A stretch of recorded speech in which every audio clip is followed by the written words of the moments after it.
As the field of nanotechnology has advanced, metallic thin films have become necessary for emerging new technologies such as third-generation photovoltaic cells, photodiodes, and many other semiconductor devices. Dr. Turok's lab works on these emerging new technologies and needs a method to build multi-layered thin films in order to build even more advanced devices such as Bragg lasers, waveguides, and more. Current deposition processes used in her lab, such as spin coating and dip coating, are able to create monolayers. However, they are not able to create multi-layered thin films, as the solvent used in the process will damage previous layers. This requires new deposition techniques, which do not destroy previous layers. One new technique for creating multi-layered thin films is electrospray deposition. In electrospray deposition, a solution of nanoparticles is slowly sprayed through a capillary nozzle in a high-voltage electric field onto a substrate. The use of the high-voltage field in combination with the capillary nozzle creates a Taylor cone, which ensures only a single jet of nanoparticles is sprayed onto the substrate. This system deposits only the nanoparticles, with all the solution evaporating, meaning that already deposited layers are not destroyed. Dr. Turok's lab currently have a handmade solution using duct tape to align the capillary nozzle and viewing camera to a plastic bucket. This results in a system which takes 1 to 2 hours to set up, with variable results in the final deposition. Our solution is MEDoNa, Modular Electrospray Deposition of Nanoparticles.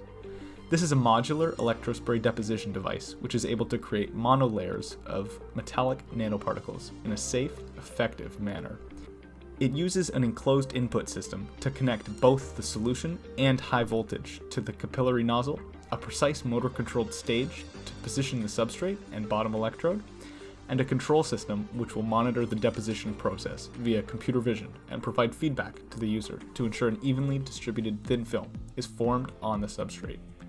We have designed, printed, and constructed a full enclosure for the electrospray system. The system consists of a majority of 3D printed parts to minimize cost and maximize modularity. It also includes a clear acrylic window for the user to look through and watch the depositions as they're happening live. This system is entirely modular, except for the laboratory equipment, the motor, and the stage. The system can be constructed in under 10 minutes. The electrospray system is vertically set up with the nozzle above the substrate, which rests on the bottom electrode. The bottom electrode is a 4-inch circular aluminum electrode, which is the optimal size to ensure that there's an even spread of nanoparticles across the entire surface of the 2 cm by 2 cm substrate. The system is then controlled to have the optimal voltage and distance between the needle and the bottom electrode. In order to have all of the solution evaporated, the distance and voltage must both fall within a modeled range, and the Taylor cone must be formed to ensure all droplets are charged. Taylor cone formation is ensured through a computer vision system which uses edge detection to calculate the semi-vertical angle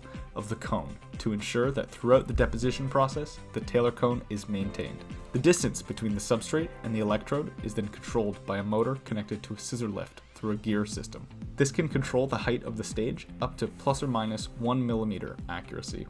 A Taylor cone was able to be produced with decent consistency at a voltage of 4.5 to 5 kilovolts and at a distance of 50 millimeters with a tolerance of plus or minus 1 millimeter. There were still occasional drips coming from the Taylor cone due to multiple factors such as vibrations of the lab bench and other unavoidable errors. The edge detection system is able to detect the edges of the Taylor cone to determine when we reach the correct spraying mode by taking a microscopic image feed and converting to a set of pixel coordinates to calculate the angle of the cone. For a full test, the deposition that we performed did not form a consistent Taylor cone, instead producing a jet. This rendered the sample unusable for obtaining ellipsometry results. Through further research into the mechanics of solvents and film creation, we are confident a successful film will be created using this device in the future. As soon as chemicals are obtained by the lab, we will be able to obtain ellipsometry measurements to verify the ability of our system to form monolayer thin films once a Taylor cone is formed. For the future, the continued elimination of the drops falling onto the substrate is still the highest priority. To do this, stabilization of the system could be pursued going forward through either modifications to the system or to the lab environment. A tertiary electrode could also be incorporated if the lab determined that they desired a higher degree of accuracy in film thickness than currently desired. Finally, a higher voltage power supply would increase the reliability of obtaining consistent thin films, but at significant cost.